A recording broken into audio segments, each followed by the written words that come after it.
Olá, bem-vindo ao canal Falando Francamente, francamente com K, que é mais fácil de achar. Deixa eu botar o tempo aqui, para ficar uns 10 minutinhos, para a gente poder falar desse trabalho aí que está na tela, que vocês estão vendo, espero, né? Exercício aeróbico agudo para recuperar da exaustão mental, um estudo randomizado. Olha que bacana, há poucos dias aí, 1 ou 2 dias, eu coloquei um news, né, um trabalhinho, acredito, foi news? Isso, né, exatamente, foi um news, dizendo o seguinte, que, pensar demais intoxicava o cérebro, né. Na verdade, os pesquisadores tinham mostrado ali, depois de 4 a 5 horas, vou até deixar o link aqui na gravação para vocês, tinha mostrado que depois de 4 a 5 horas a pessoa, de esforço mental constante acumulava neurotransmissores e mudava a performance do neurônio, tá. Agora olha que interessante esse trabalho. Esse trabalho mostra que a prática de exercício, inclusive, no caso aí, aguda, faz justamente o oposto, né, serve para ajudar a recuperar de estados, onde houve, uma exaustão mental provocada, quer dizer, vocês vão ver aqui nesse trabalho que basicamente os pesquisadores fizeram testes com os participantes de estudo, foram 99 pessoas, fizeram um teste, tentando esgotar a capacidade mental deles através de testes que eram de esforço mental, e a prática do exercício recupera isso. Olha que bacana, hein? Então, muito interessante, né? Então, na introdução, depois a gente vai falar um resumo, mas para não demorar muito tempo, a introdução, é o pano de fundo, o background, né? Aí ele fala, ó, períodos prolongados de atividade cognitiva intensa diminui a atividade neural e deteriora os processos top-down do córtex frontal, quer dizer, top-down, né, de cima para baixo, quer dizer, o córtex frontal vai tendo esgotamento das suas funções ali, né? Por isso afeta a atividade cognitiva, né? Então deteriora justamente esses comandos do centro para a periferia, o top-down que ele fala, quer dizer, esgotamento, né, exaustão mental ali.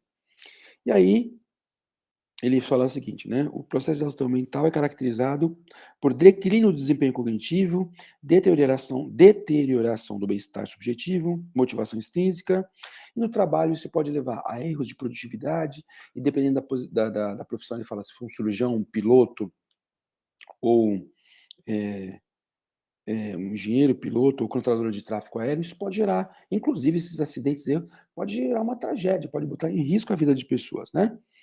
Eh, e aí ele fala que, né, e aí outra coisa que ele fala que é interessante, fora esses erros mais ele fala assim, que geralmente se você, costuma a experimentar estados de exaustão mental, de fadiga mental cronicamente, isso pode inclusive então agora, né, um indivíduo que, por exemplo, no trabalho, o tempo todo está experimentando ao longo do tempo exaustão mental. Isso pode levar, inclusive, a alterações permanentes na estrutura e função do cérebro da pessoa, né.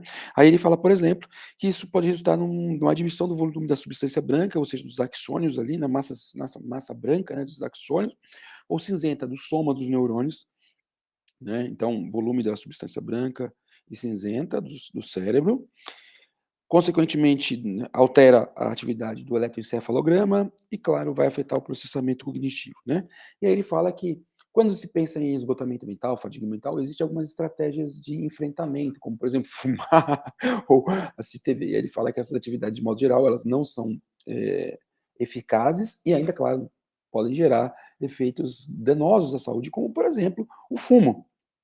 Né. Por outro lado, aí ele coloca, contrapondo isso, existem evidências que o exercício faz bem para a atividade mental.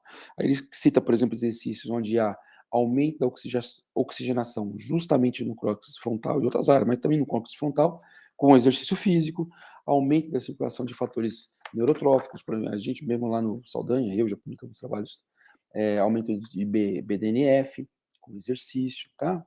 Eh, Aí ele fala: "Olha, então, o exercício, né, tem essa capacidade pelo prisma, olhando pela ótica comportamental, além dessa questão de mecanismo, o exercício, ele fala que existe uma grande quantidade de estudos demonstrando que o desempenho cognitivo melhora após uma sessão aguda de exercício, né. Aí ele fala que na verdade existe uma pletora, uma superabundância de evidências de que o exercício agudo é benéfico para o déficit de flexibilidade cognitiva. O que é flexibilidade cognitiva? Flexibilidade cognitiva, eles mesmos falam aqui em um ponto, que é a capacidade habilidade mental de se adaptar a novas e inesperadas mudanças de contexto, de se adaptar cognitivamente a isso, tá. Então ele vai fazer aqui no trabalho alguns testes para avaliar a flexibilidade cognitiva, né. Então, aí ele fala, então e também, claro, além dessa questão da flexibilidade cognitiva, que é a minha habilidade, minha capacidade de se adaptar a mudanças, né, e usar estratégias mentais nessa adaptação, ela também está relacionada ao estresse subjetivo, né. E o exercício agudo aumenta a motivação, o sentimento de cansaço, parece que melhora o nervosismo, parece que causa maior nível de ativação e motivação, subsequentemente a uma tarefa cansativa. Então, daí, vamos aos métodos, né, eles pegaram 99 participantes, que nem eu falei, eram 47 do sexo feminino, portanto, os restantes do sexo masculino.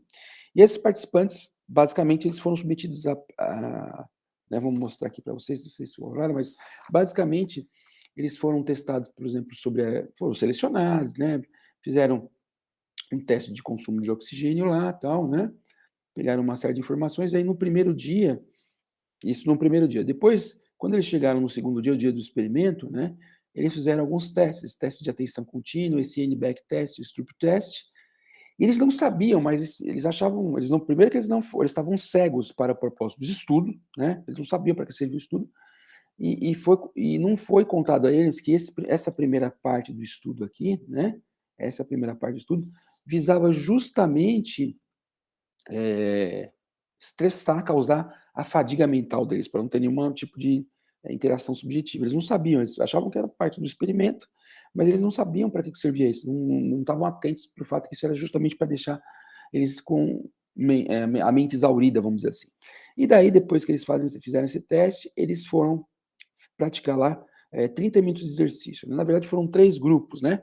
30 minutos de exercício aeróbio a 60, 75% do VO2 pico individual, numa bicicleta, comparado com assistir um episódio do sitcom lá, que é a teoria do Big Bang por 30 minutos, e comparado com uma rotina de alongamento, né. Então esse aqui era um controle passivo, esse aqui era um controle ativo. Esse alongamento que eles fizeram era para as costas, para a parte anterior da coxa, a parte posterior, coxa e perna, naqueles alongamentos que se fazem no rolinho, tá. E aí foi feita a avaliação.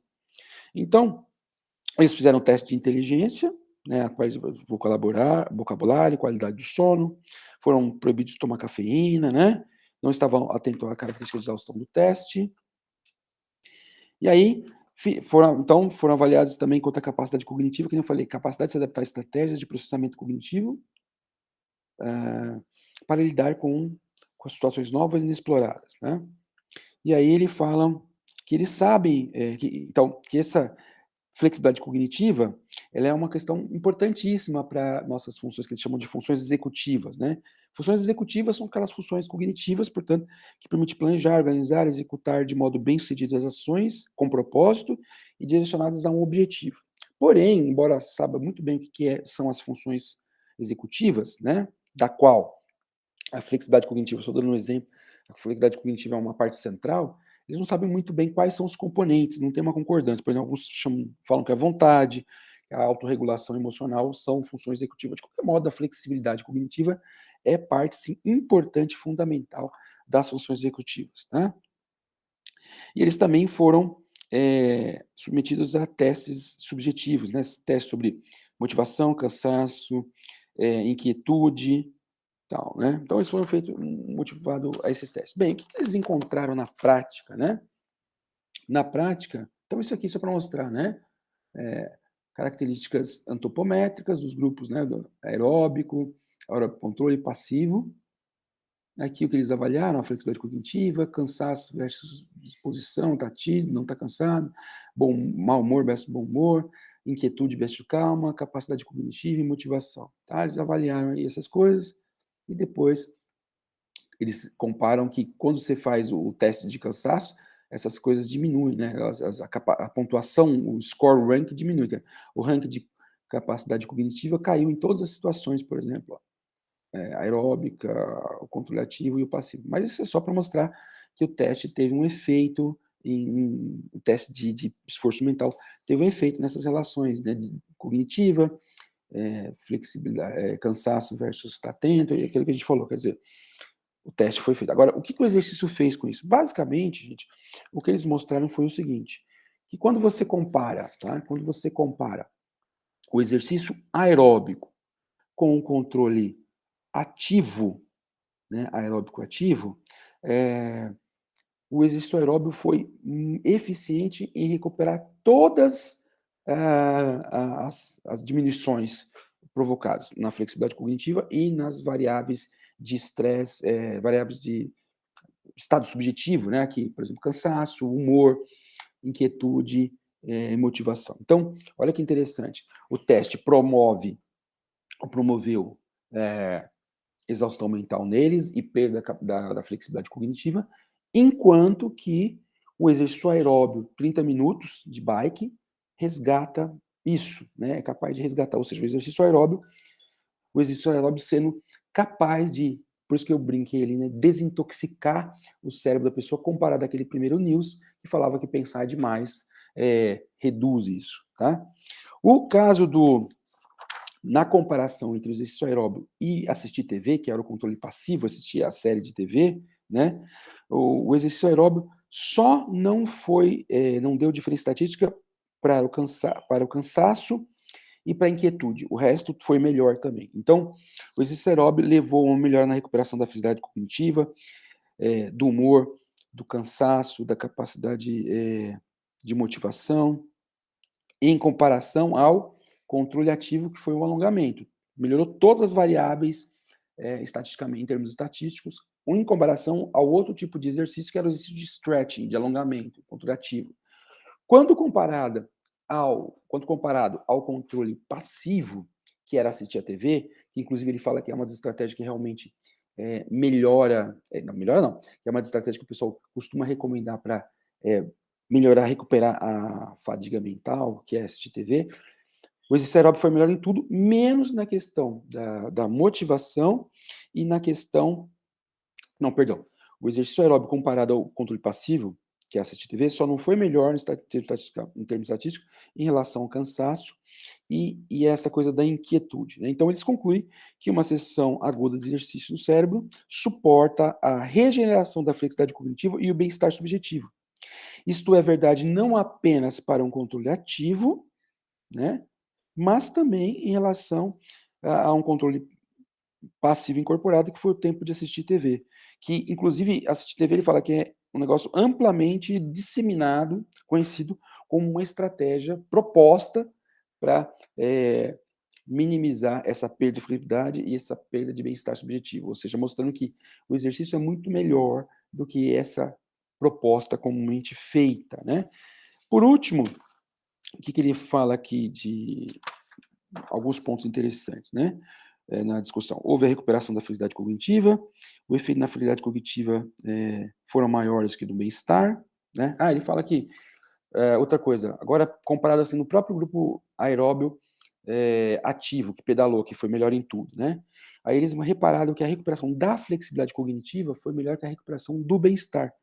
Ele fala que isso foi surpreendente, porque normalmente eles esperariam, dados achados prévios, que o bem-estar melhorasse mais que a flexibilidade cognitiva, porque em indivíduos não mentalmente exauridos, presta atenção, indivíduos não mentalmente exauridos, quando você faz exercício, o bem-estar subjetivo melhora mais do que a flexibilidade cognitiva. Nesse caso aqui, a flexibilidade cognitiva melhorou mais do que as variáveis de bem-estar, tá?